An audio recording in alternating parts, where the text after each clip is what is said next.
Welcome to the Speak the Language podcast presented by Onyx Hunt. Today is a exciting day for a lot of reasons, Brad. For one, it's Halloween. Well, that's exciting. I was leaning more to how did it feel when you walked outside your door this morning and it wasn't 80 degrees? Well, it was in the 40s, and when I say Halloween, of course, it's a fun time of year, and I guess all of us remember the fun times around Halloween, but as we've gotten older, Halloween exactly means colder weather. And if you're in the Midwest, it means some pretty anticipated rut beginning, so to speak. You know, for us down here, we're still a month away from any of that. Any kind of rut. But it's November, man. November's just good no matter what you do in the outdoor world. I got buddies right now that are hunting in Wisconsin, Iowa, Missouri, all that kind of stuff, and they're going nuts right now. Because, I mean, they've had I talked to a buddy in North Dakota last week. They had a big cold front. I think it's just now getting to us being 40, but they're already seeing bucks chasing and doing November things. Had some pretty decent snowfall out west too. I know I saw Montana down through Wyoming, Colorado. I mean, it's pretty widespread snow. I talked to my buddy Tyler Webster on Saturday, and when I talked to him on Saturday here, it was 87 degrees, and he was in fresh snow, and it was 22 degrees. And I said, man, me and you living in different worlds. Is he in Montana? He's in North Dakota. North Dakota. Yeah, he was bird hunting. We don't have to worry about snow, but we do have frost for the next two mornings, according to the forecast. I think it's going to be 31 tonight and then 28, which is great for November. I mean, that's several weeks ahead of our normal frost time. So I want to talk about starting out, like what I drove up on when I got here this morning. So I drove to 5 Mile. It's the Primos camp where y'all are at now. And when I pulled up here to record this podcast, there was tractors, there was trailers with bags of seed, there was do-all. I mean, y'all look like y'all getting ready to go. Oh, it looked like it isn't a commercial farm operation, but I feel like the last several years doing stuff on my personal place with all the Primos stuff, and then I have several other landowners I help. I feel like I'm a commercial farmer, but I'm farming like 130 acres this year, but it's in about 7 counties at about 1.5 acres a time, which I love it. But this year has been a true challenge. I think anybody across the country can relate. For us, I mean, the Mississippi River is really low. Like all the years we were at Cottonmouth, it wasn't. If you take and combine 6 years at Cottonmouth, the river being 10 foot or below doesn't add up to what it's been this summer that low. It's been so I was over on a place on the river that you're familiar with 2 weeks ago now, and I have never seen the river that low with my eyes. It was crazy. Yeah. It's so low that a lot of in the Mississippi Delta where all the commercial farm, the grain is, beans, corn, everything they grow through there, they depend on those barges to ship that and move that stuff out of the Delta. Well, this year it's a problem because they can't ship it up and down the river because it's so low. I mean, you can get a few, but it's not normal, so everything's backed up. So I was talking to, when I was at that property, I saw there was a barge across, looking across the island at the main channel. Yeah. And I saw a barge sitting there, and I said, are they able to run barges? He said they're dredging right now to be able, and that guy was just at a standstill. Just waiting. And that just, like you were saying, talking about the Cottonmouth days, I saw a lot of barges. You and I, but we all did. Never once did I see a barge. And man, I hope that river's high enough for him to get through. If anything, we're like, man, this river's too high. He's going to end up floating in our food plots. There's pluses and minuses to everything. So on the positive side of that, there's some land that's dried out that, we went through so many wet years, and now it's just Mother Nature's way of, letting stuff start over and redo. And I mean, a lot of people are able to get to some areas to improve habitat timber-wise that they normally cannot because it didn't get this dry that often. No. So it's got its good points, but it's got its bad points. But all in all, it's like you said, it's Halloween, it's November, and all of us guys that like to chase whitetails and waterfowl in the South, it's time to start making stuff happen. Yeah, I mean, because everyone, I mean, even I've gotten out there a few times in the early parts of October bow hunting. I know you have. Some of it's just like it's deer season and you just kind of feel like getting out there a little bit. But when this cold weather sets in, it actually feels like deer season. Well, and just like this year, if you planted food plots, say, in early September, which we've done before, you know, especially brassicas and stuff like that, and then normally our wheat, oats, you know, that type of thing usually plant from the middle to the end of September. Well, we're at, like I said, October 31st, and the people that planted the second week of September are in the same situation as we are here, and we just started planting yesterday. It hadn't rained. If anything, a few places might have got some showers, and it sprouted that seed, and a lot of those people are having to replant because it ain't that the seed died. It's just it's so dry, the deer just destroyed it. I mean, you know, when they just focus on it when it's that young, they pull it right out of the ground. Yeah, there ain't nothing else. I've seen. I mean, I'm used to food plots going in October down here, but typically a little bit earlier than this. But I mean, what do you do? It's been so dry. And I mean, I got a group of us, and we're really serious on food plotters, so to speak, and you know now. But regardless of the moisture or whatever, it's November. You gotta get your plots in because it's gonna start raining. It might not stop for 2 weeks, and then, so we're just putting them in dry right now and just barely covering them, and they're sitting in. So they'll sit there for weeks. Just got to have the moisture, and I still believe if you try to push it too early, you're better just to wait. And I'd rather plant first week of November, middle of November, than I would, you know, plant too early and take a risk of worms getting it or something like that. It's just, you know, by October 1st, you better, between October 1st and November 1st, I think you got to pay attention to the weather, but it's time to get stuff in the ground. Right. How many acres of food plots or acres worth of food plot do you think y'all have here at 5 Mile? 30. 30? Between 30 and 31. I mean, you know, I just measure them off on, you know, on Onex you can take and measure every spot. Yep. And between 30 and 31. Yeah. You know, I got enough seed fertilizer for 31, 32 acres. Right. So if I got a little bit left over, I can always, you know, double it in a few smaller ones because they're going to get hammered anyway. Right. What are y'all planting? So there's several new varieties that you know, from the Swamp Donkey line, and we got 3 different types of clover, 3 different types of cereal grains, which is just a wheat, cereal rye, and oat mix that we're putting out. And then what we do, we go in there and we prep the ground, and sometimes you can drill it. Some people prefer to disc, and I mean, there's pros and cons to both of them. I kind of like the old way of spraying and disking and going through the process. It's more work, more trips, more fuel, but I just like the way it ends up, especially with the clover. Right.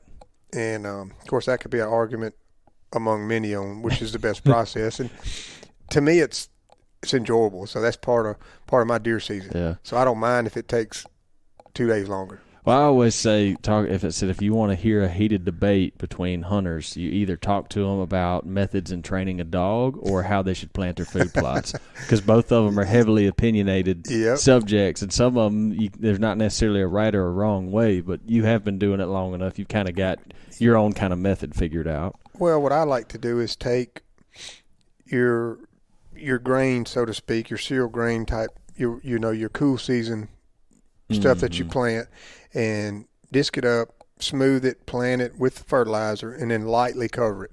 Then I go back with the clover, and I just broadcast that right on top. And I don't touch that. I just leave it on top. You could roll it if you wanted to, but either way. And, man, just 99 out of 100 times it works great. And then your clover's good. And yeah, the clover's for the deer, but mainly for me, it's for the deer from January through June or July. Yeah. And the turkeys.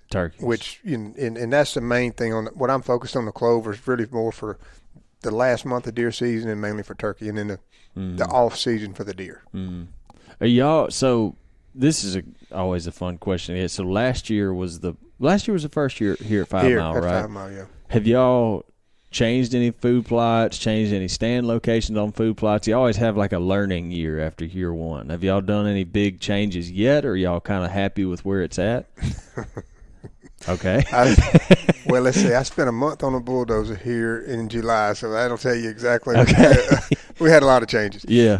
Not that the way it wasn't good. Parts of it was good, but we just kind of fine-tuned it and made it a little more bow-friendly for us, a little more video-friendly, and for different winds. It was, people that owned this before, it was just a man and his wife, and he had two daughters, and they were the only one that hunted here. Right. So it was fixed up great, but they would bow hunt a little bit, but it was mainly gun hunt. So we just kind of tweaked it for more bow stuff, a little more wind options, and you changed some food plots, made some new ones, made some smaller, made some new roads to get to certain places that we figured out. You always learn it the first year. Yeah. On my whitetail property side of what I do, that's one thing I always recommend to people when they buy new land is like, look, you can go in and do all you want. It's your place, do what you want. But before you make major changes, man, go through a year. Go through one hunting season and learn where your deer are, where they go. You're going to learn a lot just by going through one hunting season. And then you'll know really how to better position a food plot based on where they bed, where they move. You just learn more about your place, and you can make better decisions, I think. Yeah, I mean, well, I can just look at it through. I remember our first year at Cottonmouth. I remember our first year at Kudzu, and then the first year here. Just that it's not a trial and error year. It's a learning year. Yeah. It's a heavy, heavy learning year. And we got pictures of some really nice bucks this year, and we didn't shoot any great big deer last year. We shot several management deer. We had 2 or 3 on camera that we wanted to shoot. We just never did. Yeah. Never got a shot at them. So this year we hope to be able to get 2 places where we know some mature deer are, but now we can come to them from a whole different way without spooking, half of, let's say if you got a 100-acre block, we were having to come in, just one example, we were coming in, say, from the north, and pretty much probably blowing out half of that, getting in there. Yep. Where now we made a new road in there, we can come in from the south. I mean, and we don't think we're going to spook anything, and the wind's perfect, and it's just that fine tuning I'm talking about, that tweaking, and we didn't know that last year, but we know it this year. Access man. So it is crazy how much as simple as access can affect a hunt. I mean, you think about if you walk in a place and you spook one deer, that deer goes running. Well, 2 or 3 more deer get spooked, and before you know it, you done messed up that whole block of woods. And then when you're talking about a 5-year-old deer, 6-year-old deer, he don't mess around. You just don't know how much he's going to tolerate. Yeah, he's not going to tolerate that much. Now, in our early days when we spent tons of time in Illinois, Iowa, Kansas, the difference in a 5-year-old, 6-year-old deer there and here is, I mean, they're still mature, smart animals, but man, those Midwestern deer just move more than these southern bucks do. Terrain, some of it. You take a big deer here, and you're gonna get trail cam pictures of him just like you do in the Midwest, but they're mostly gonna be at night until you get to the rut. Typically, or right before the rut. Same way up there, but I know guys they'll be hunting a deer and they'll see him 7, 8, 9, 10 days in a row. Man, you hunt a deer here, you see him one day. That's pretty. It's just different. It's just different deer, different terrain, different territory. So, you want to go way back in the archives? You remember Rocker? Yeah. How many times did we physically lay eyes on him? You and I hunted that deer for 3 years, and we saw him one time in daylight. That's all I remember. I don't remember. We saw him at one time in the secret bottom. That's when we following a doe. And I thought you were going to shoot him that day, and I guess the doe took him another. Yep. And then we saw him one more time I think however old that was the most we'd ever seen him let his guard down. He came out in the secret food plot with us. Oh, we were bow hunting. It was too far. Yeah, he was like 70 yards, and we were in that little island in that lock on. I forgot we saw him with the bow, and then Jimmy snuck in there the next weekend and Took him out with the boomstick. We never even seen him in that. But I think he just was I don't know if he was getting older and just was letting his guard up a little bit. But, I mean, 3 years of hunting that deer, we saw him twice. Yeah. It's so fun, these whitetails, and going around talking to people and about all the different things that we've, elk-wise, turkey-wise, deer-wise, and they say, what's your favorite? If you could, just pick one thing to hunt, and I would probably say it'd be whitetail, but it wouldn't be the hunting part. It would be the whitetail game part, which is because it's a year-round thing to think about, to do. You can do something for whitetails 12 months out of the year. Mm-hmm. Unless you're on the river and it's up for 6 months, and then you can't do that. You can't do that. Well, that's why, because I know that about you. That's why I asked if y'all made any changes here at 5 Mile. I didn't know what those changes were, but I'm like, I know Brad well enough to know he's made some sort of changes between year one. Like, y'all have watched something, seen something, y'all figure out, all right, this is something we can do better to whatever it is. Yeah, definitely. The change a lot of plots, change a lot of new roads, access, and then I also put out 58 tons of lime. On the plots too. Yeah. Just to try to get, everything we can to give the deer. I mean, I feel like we have to do our part in giving them the best we can give them. The way Mother Nature turns them out, that's nothing we can control. But what we can control is that we give them food and cover, and the food that we grow for them, we give that ground everything it needs to grow the best, whether it's a native plant or something that we plant for them. Summertime crop, wintertime crop, whatever. Right. Did y'all have the same acreage of food plots last year, or did y'all add on at all? No, I added probably about 6. Okay. Just 6. Is a new plot or just adding to an existing one? Well, some of both. Like some new, more little small, like what I call hunting plots. Like bow plots? Places that are more strategically placed for hunting.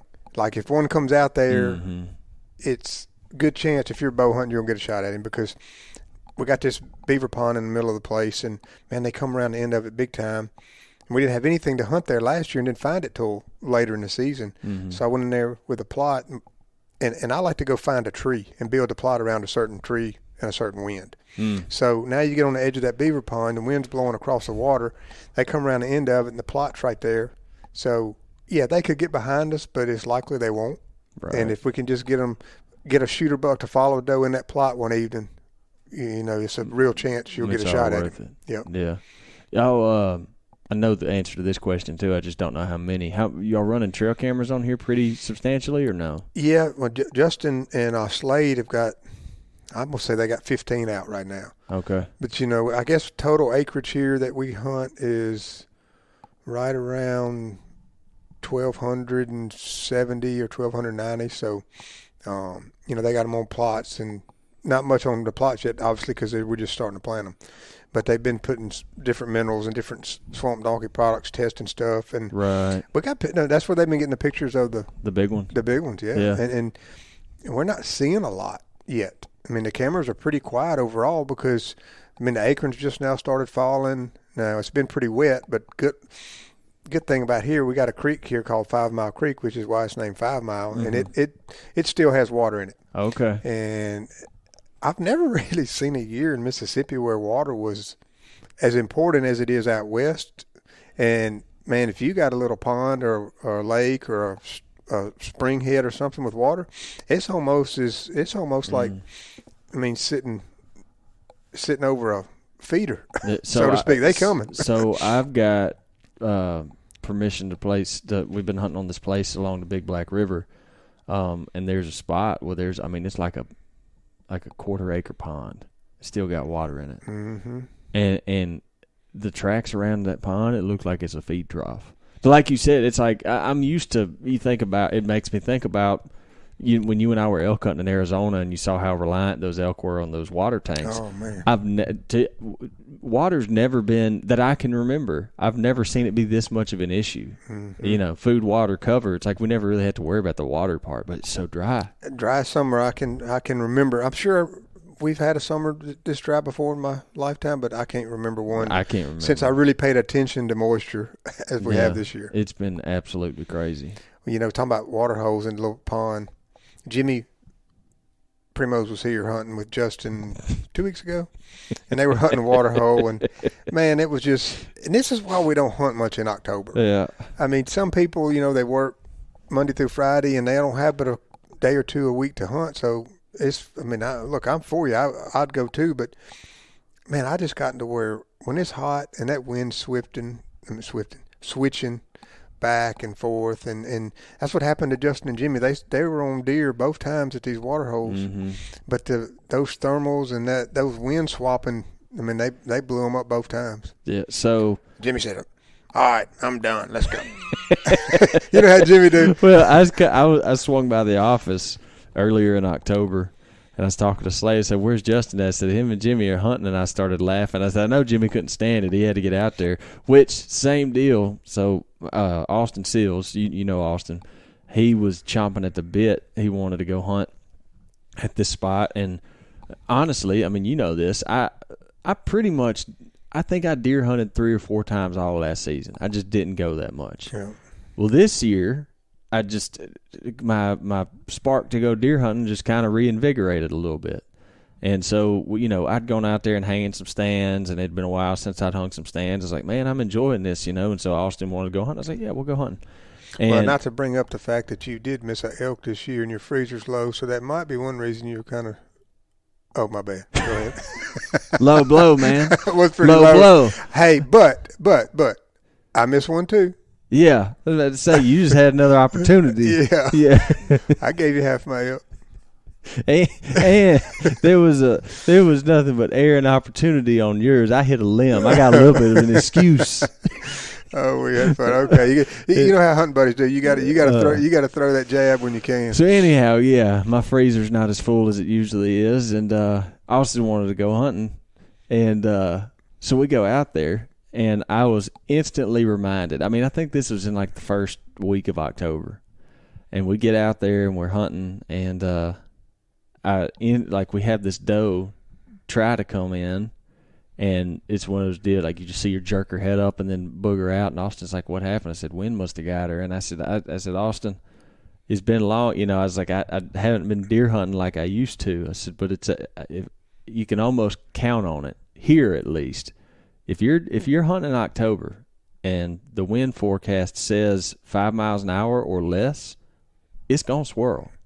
Like it's gonna switch. It's gonna swirl. Even if it's give you that 5 to 10, by the last hour, it's gonna swirl. Yeah. And I said, man, I done forgot. You forgot about the wind swirl. Huh? Yeah, well, wind swirl, man, wind swirl. That's what Jimmy used to tell Lake all the time. Yeah, I used to have. I got it somewhere, but I have this like 2-minute long video clip of Jimmy just turning around, looking at the camera, and going, "Wind swirl, wind swirl." Yeah, it's I've hunted 2 days since we got back from elk hunting in Mississippi, and both days were back to back on my personal place, and it was a pretty strong front we had. It was in the 40s both nights. Yep. And we had good north wind, and I went 2 afternoons. And the first afternoon I saw, I don't remember, six or 7 does and yearlings, and no buck. Had pictures of a buck there at night, and I didn't shoot anything, hoping that buck would come. And I went the next afternoon, and I'm sitting there. I let the first few does go, and I'm thinking, man, this is October. You don't have any daylight pictures of this buck. You need to be shooting does and trying to get ahead of the game. So I ended up shooting a doe, and it was fun. I mean, I had a ball, and they just don't move much. Even though we had good weather, and a lot of times, I think the Drurys up there, they're some of the masters at figuring out where to hunt, when to hunt, how to hunt on certain winds. And even they depend on those big fronts on those early season deer up there. And you can try that here, and it can definitely give you some advantage. But you just, man, these jokers just don't move much in October. So I hunted a second time. This time Hunter Ferrier was with me. And we'd had a really nice 8-point on this camera. Primarily at dark. As they do. And these deer come out, and there's a doe in there. And I told Hunter I'm about to shoot this doe. I was like, "Oh, come on, man, that buck's going to come." It's like, "No, he's not." He's going to come. He's going to be an hour after dark. We ain't going to be in this tree stand, so I let that doe. I waited. He wanted me to wait, and so he did not come. couple of days later, I said, I'm letting y'all know I'm going to hunt and I'm shooting a doe. Like Yep. I'm going doe hunting. Well, they made several years ago. They made feeding legal in Mississippi, and it's legal to hunt over feed as long as it comes out of a spin cast feeder. Yep. Or in a trough feeder. Mm-hmm. You can't go dump a bag of corn or a bag of rice bran or a bag of protein feed on the ground. That's illegal. I mean, you can't. They'll write you a ticket if they catch you doing that. Right. But the reason I'm saying all this is Mississippi started a velvet season. Was it last year or 2 years ago? Last year was the first year. Yeah. Well, man, there's some people killing some really giant, big, nice bucks early before they. And I'm gonna say 99% of them are shooting them over feed.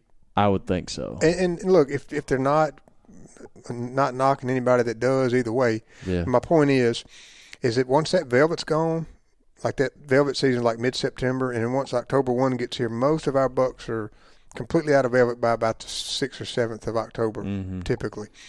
And man, once that velvet's gone, that deer changes, feed or no feed. Yeah. You still have some advantage, I think, if you got some coming, especially on a dry year like we have now. But it just goes to show how even when you got them on a feed pattern, literally, at a feeder, and that velvet's gone, and they start busting up, they change completely. Changes, yeah. And it's funny watching, like, on social media and stuff and pictures we get at Primos, people that have success, and you like you said, you see all them first pictures come in with all them velvet deer, and then, man, it just kind of like it dwindles. It goes away. I mean, you get a picture here, picture there, picture here in the South, and then all of a sudden, once you get on into December, then you really start seeing them again. Yeah. Well, we used to do that at Cottonmouth, and that when we were hunting the early season, when it come about December, when our rut, you'd start checking the cameras, going, where'd that deer come from? Yeah. Where'd that deer come from? Where'd that deer come from? Well, and even on the river, those deer move a little different on the river than they do in the hills, and just we've noticed that from hunting it so much. But even there, when we hunted hard, and I mean, we'd have two or three crews for 3 or 4 days every week. Will was there, Jimmy, me, you, Troy, Jordan, Slade would be there some, and I think we added up how many mature bucks we killed over 6 years, and I think it was 4 in the mornings in October. Yeah, it was pitiful. Yeah. And that's that second year we were hunting every day in the morning. Was it mornings for 4 or like for the whole month 4? Oh, I don't remember. I think it was for the whole month. Now, we did have some crop fields there, so we had some advantages on some afternoon hunts. Yeah. But it wasn't many deer. It was late November, December, January when we made our hay. Yep. Yeah. Anyway, it's just fun kind of going through the seasons and then watching, how they progress. And then when you start managing deer, and there's so many people doing it now, so much great information that you can go to online on YouTube, watch, read, learn, and the anticipation of watching those deer go through the year, letting them go, you find their sheds, okay, you made it, and then you got to wait till here in Mississippi. You usually wait till about the middle of July, end of July to start putting cameras out, and then there he is. Dang, look how big he is. Look how much he grew. Oh, dang, he didn't do nothing. We should have shot him last year. It's just the technology with cameras, just like the stuff that y'all are doing now, and you were showing me some stuff earlier, and I'm not completely plugged into it yet, but the way you can take the Bushnell cameras and link them up to Onyx, and it's just an automatic deal. I mean, that's pretty cool. Yeah, it makes it to where I'm sure probably Justin's probably got it linked up on his phone, but so all the Bushnell cameras that are run out here, the way you can do it on Onyx now is they have it worked out pretty simple. If you have the Bushnell app, it'll have an option on there that says send to Onyx, and what it does is it links that camera directly to your Onyx app and makes a waypoint where the camera is, so you don't have to drop the waypoint manually. The waypoint pops up where the camera is, and then all the photos go straight to your app, so you don't have to bounce back and forth between the two. So you can just look at everything through the Onyx app. Yep. Because we both know as well as anybody how addicting it can be, especially, cell cameras have changed the game. You don't have to go and pull manual cards anymore unless you have one of those style cameras, but you sit there and get those pictures sent to your phone. It's addicting. It's like playing a game. You sit there, scroll through them, but now you can do that directly on the app. Oh, last year I had mine on like instant notification. Yeah. And I had to do like one a day. Because I would spend I would constantly looking at it, and I was like, no, I just do it one time a day. When we first got that feature going, I eventually had to like turn my phone off, do not disturb, because I couldn't quit looking at it. Like I'd kept Well, I do know, being a part of Primos, and then obviously you're a part of Primos and Onyx too now, that I know y'all been working on this for quite a while, and it is pretty deadgum slick what y'all put together, and you can do that. It's just that, man, it makes it that much easier, that much more organized, and that much more fun to utilize. We're trying to, over at OnX, we're trying to facilitate needs that not just a hunter has, but we're trying to specify it to like what's a whitetail hunter in central Mississippi like we are, what does that guy need? And we know how eccentric we are about our trail cameras and our whitetail deer, and so that's a need we're trying to fulfill. Well, you always make fun of me and Will and Jimmy, but mainly me and Will, about, our technology. Yeah. Is it technology? What's a good word? Technology, stubbornness. Yeah, you don't want to conform to the new ways. So this is what I need you to do, since you are very much in the techie world. I need you to somehow link my phone to Justin's phone where I can get all these pictures and not have to go through all that stuff. I can do that. Can you do that? Yeah, I can actually. Yeah, there's a way to do that. Because you got to watch these deer camp boys. You know how they are. They might keep one in their pocket here and there. You'd be sitting there, and then if Justin gets to take Jimmy somewhere, you're like, where's you taking him? And he comes back with this buck that you didn't even know about, and he's been watching him on the camera the whole time. Which, yeah, well, Jimmy, if that ain't a picture of a shooter buck, Jimmy like, where the picture at? Yeah, you got any pictures? I ain't going if ain't no pictures. That's what he do. You're going to look at you. Say, Jimmy, we're going to hunt this spot. It's awesome. There's some water oak acorns. They're dropping. And he's going to go, we got any pictures? Well, no. Everybody's so addicted to trail cameras. And I love them as much as anybody. But just what you can learn. Mm-hmm. What I've learned about specific deer, like mainly on my personal places, just because I monitor it so closely, that you might have one deer, he's all over the daggum farm. Mm-hmm. And then you got another deer, like even during the rut, he hardly ever leaves 40 acres. And and learning their personalities and watching, I done got a thing where, man, I am after these 5-year-old 8 points now. Because they are mean, most of them, and they pushing these younger up-and-comers around, and those are the ones I'm after. Those one on your list. Well, it's cool because you can learn them. You figure them out and watch them and learn which ones are the mean, because they're just like people. I mean, you got some guys that are, quiet and they kind of keep to themselves, and you got other guys that are the life of every party. They're all over the room. Yeah. Well, I never learned the buck that first taught me more about that bucks can have different personalities was Rocker. Yeah, he was one of them 40-acre bucks. I never learned. I learned so much from that deer. Until then, I thought all bucks acted all the same all the time, and then Rocker, he taught me something different. And the fact is, many cameras we ran on Cottonmouth, he never showed up but in one or two places, remember? He had, it seemed to have just like the tightest core area where he would hang out. Even certain bucks that you would get in that same secret bottom, we would get in 2 or 3 other food plots around. He would never show up there. We'd have cameras on the north end of the secret bottom, not a single picture of Rocker. Yep. Ever. I don't know. It's just it's a fun deal, and y'all just keep making it easier, and the cameras keep getting better, and through the apps like Onyx, and it's just, and you can sit in a stand and look at stuff and scout, and man, I think back to, we all do, maybe not the younger guys, but how did we, on a new piece of property, how did you even scout with a paper map back in those days? Man, I mean, I think it's just the fast-paced world, and then like how squeezed everyone is for time these days. There's a place that there's a stand me and Austin and I hung. We're calling it the Oak Funnel, and I kid. I mean, it is a plug for Onyx, but this is legitimately what happened. We didn't have long. First year hunting this place, there's a layer in Onyx called acorn producing oaks. Don't ask me what technology they use to do that, but you turn the layer on, it shows you squares pop up where your acorn trees are. And so I looked in there, and it says, looks like there's some acorn trees right in here. And then I could also see, looking at the map, it looked like some younger stage timber going into some older growth stuff. So I got an edge, and I got an acorn tree. I walked in there. There's my edge. There's a water oak tree. Hung a stand right there, and then boom, we started getting pictures of deer immediately. And now, I mean, years ago, before all that, I may have found that spot eventually, but not that quick. Well, what I like, I think the biggest advantage to that, yeah, you could. We did find stuff with paper maps by walking and looking and spending a lot more time in the woods. But now, and there's places I will not even consider going unless a deer shot and we're trailing it. Right. Yep. It's just a sanctuary. I stay out of it at all costs. Mm-hmm.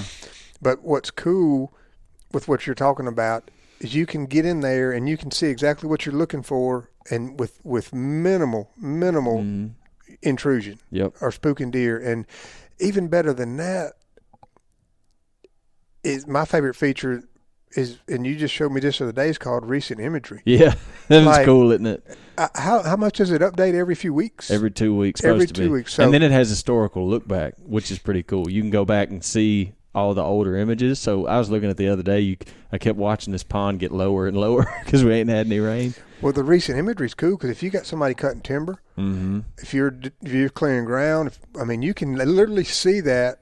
Like everything we did in July, that's new on 5 Mile, we can go right there and look at everything we did on the app. Yeah, all the new roads, the plots, everything. That's pretty cool right there. That's cool. And I'd say all this, like, this is cool stuff, and this helps hunters. Mm-hmm. You know, that's one thing that we'll always had us do over the years is whatever our mission was to have fun and help people have fun mm-hmm. in the outdoors. Yep. And, you know, and you can just do this stuff, and if you're limited because we work so much now and you got one day to hunt, well, you always have 15 minutes to get on your phone, whether it's early in the morning when you wake up or right before you go to bed. But you can just do stuff and make your limited time a lot more productive, and you know, mm-hmm. it's just the way technology is. No time wasted. Not only make it more productive, but you can also put less pressure on your place. Mm-hmm. And I don't care. You talk to any elk hunter, whitetail hunter, any hunter, duck hunter, pressure is the worst. Yeah. If you can minimize pressure, and no matter if you're on 40 acres or 400 or 4,000, it's going to be better. Mm-hmm. No questions. 100%. Yep. Well, speaking about new roads and food plots and pressure, I promised you I'd keep it short today because y'all got to, well, some of them are already getting after it, but you got to go hop on a tractor. Well, I got to go check on them. You got to. Because there's a few places that I don't want them to go. All right, well, we'll wrap this one up. All right, guys, I appreciate the conversation. As always, if you have any questions, you can hit up the Primos page or my personal page on Instagram, whichever. And, yeah, we'll see y'all back here next time. As always, thank you for listening to the Speak the Language podcast.